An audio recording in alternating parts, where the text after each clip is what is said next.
La décentralisation, c'est un enjeu de société aujourd'hui. On a tous des envies de mobilité, de déplacement, de choses qu'on maîtrise. Et donc la production d'électricité, ça n'échappe pas à ça, surtout qu'en même temps, on a des outils qui sont capables de convenir pour cette production décentralisée, et en particulier des outils renouvelables. Ça rencontre une envie des collectivités territoriales. Des collectivités territoriales, alors là aussi, c'est pas aussi seulement sur l'énergie, c'est une espèce d'envie d'avoir un espace où on va pouvoir avoir une vision systémique de toutes les difficultés qu'on peut rencontrer, l'énergie en faisant partie et pouvant éventuellement apporter des solutions. Donc l'enjeu, c'est comment est-ce qu'on arrive à concilier cette envie des territoires, cette envie des gens avec un futur possible d'un système électrique. Parce que les batteries, le stockage de l'électricité, ça n'existe pas aujourd'hui. Ou si ça existe, pas dans les quantités et pas dans les prix qui nous permettront d'avoir de l'électricité disponible dont on a besoin. C'est hors de prix le stockage. On expérimente à EDF des stockages significatifs sur l'île de la Réunion et c'est quelques dizaines de mégawatts. Une grosse centrale nucléaire, c'est 1000 mégawatts. On n'est pas dans les mêmes ordres de grandeur, on n'est pas dans des prix raisonnables. Donc le stockage de l'électricité, ça ne nous permet pas d'accomplir ce rêve, de tout maîtriser.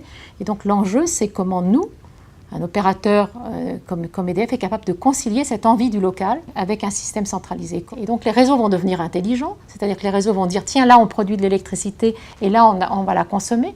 Et ils vont donc dire à certaines machines de moins produire d'électricité.